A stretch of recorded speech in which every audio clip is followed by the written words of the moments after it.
হংকংয়ের বিপক্ষে লিটন কুমার দাস এবং তাওহিদ হৃদয় তারা টি-20তে সর্বোচ্চ 95 রানের রেকর্ড জুটি গড়েছেন, যেখানে 39 বলে 59 রানের ইনিংস খেলেছেন বাংলাদেশ ক্যাপ্টেন লিটন কুমার দাস এবং 36 বলে 35 রানের ইনিংস খেলেছেন তাওহিদ হৃদয়। তার যে মন্থর গতির ব্যাটিং সেটা নিয়ে ডেফিনেটলি প্রশ্ন উঠেছে, যেখানে টি-20-র কোনো আমেজ আসলে ছিল না। ডেফিনেটলি এই পার্টনারশিপটা ভ্যালুয়েবল ছিল। ওই সময় উইকেট পড়ে গেলে বাংলাদেশ কিছুটা চাপে পড়তো, কিন্তু তাওহিদ হৃদয় টি-20 সুলভ তো ব্যাটিং করতে পারেনি। ইনফ্যাক্ট এই বছরই পাকিস্তানের বিপক্ষে মিরপুরে তাওহিদ হৃদয় আরেকটা ইনিংস খেলেছিলেন 36 রানের এবং সেই 36 রান করতেও তিনি খেলেছেন 37 বল। অর্থাৎ এভাবেই আসলে তাওহিদ হৃদয় ব্যাটিং যে করছেন সেটার প্রমাণ তো এই দুটো ইনিংস। পাকিস্তানের বিপক্ষে তিনি যে 36 রান করেছেন 37 বল এবং হংকংয়ের বিপক্ষে তিনি করলেন 35 রান 36 বলে। ইন্টারেস্টিং ব্যাপার হচ্ছে যে তাওহিদ হৃদয় রান টুকটাক করছেন, কিন্তু তার স্ট্রাইক রেটটা মোটেও টি-20 সুলভ হচ্ছে না। এবছর 15টা টি-20 ম্যাচ খেলে 13টাতে ব্যাট করার সুযোগ পেয়েছেন তাওহিদ হৃদয়, যেখানে তিনি রান করেছেন 260 এবং তার গড় হচ্ছে 30.63, কিন্তু তার স্ট্রাইক রেট 108.78।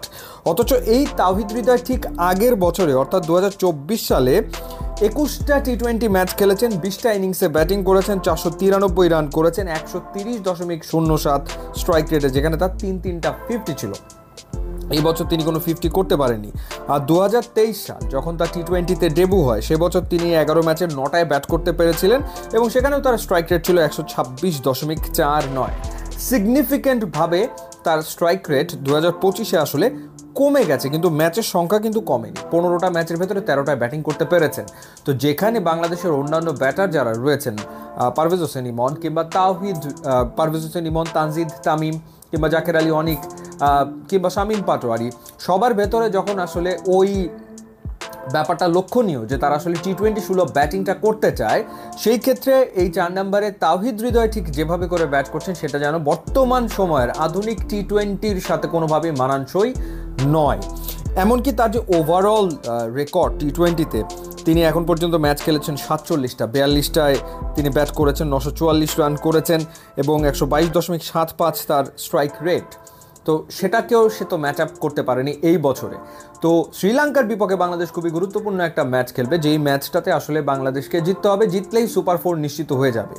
তো সেই ক্ষেত্রে তাওহিদ হৃদয় তাকে আসলে খেলানো হবে কি না সেটা একটা বড় প্রশ্ন। তিনি রান করেছেন, পাকিস্তানের বিপক্ষেও তার একটা 30+ ইনিংস রয়েছে, আবার এই শ্রীলঙ্কার বিপক্ষেও তিনি টি-20 সিরিজে কিছু রান করেছেন, ওয়ানডেতে তিনি একটা 50 করেছিলেন। সুতরাং শ্রীলঙ্কান বোলারদের সম্পর্কেও তার চেনা আছে বেশ ভালোভাবেই। টিম ম্যানেজমেন্টের সবচেয়ে ক্রিটিক্যাল ডিসিশন হচ্ছে তাওহিদ হৃদয়কে নাম্বার 4-এ খেলাবে নাকি এই জায়গাটাতে সাইফ হাসানকে খেলানো হবে, নাকি নুরুল হাসান সোহানকে ট্রাই করবে টিম ম্যানেজমেন্ট। সো খুবই একটা ক্রুশাল কল, বিকজ হংকংয়ের বিপক্ষে এই স্ট্রাইক রেটে ব্যাট করে পার পাওয়া যেতে পারে, কিন্তু শ্রীলঙ্কার বিপক্ষে বা আফগানিস্তানের বিপক্ষে বা পরবর্তী সময় যদি বাংলাদেশ সুপার 4-এ যায়, ইন্ডিয়া বা পাকিস্তানের বিপক্ষে এই স্ট্রাইক রেটে ব্যাট করে পার পাওয়া যাবে না এবং প্রত্যেকটা বল বাংলাদেশ দলের জন্য কস্টলি হয়ে উঠতে পারে। তো সেই ক্ষেত্রে বাংলাদেশ কি এখনই চিন্তা করবে নাম্বার 4-এ অন্য কাউকে, নাকি তাওহিদ হৃদয়কে আরও একটা সুযোগ দিয়ে তার উপরই আস্থা রাখবে?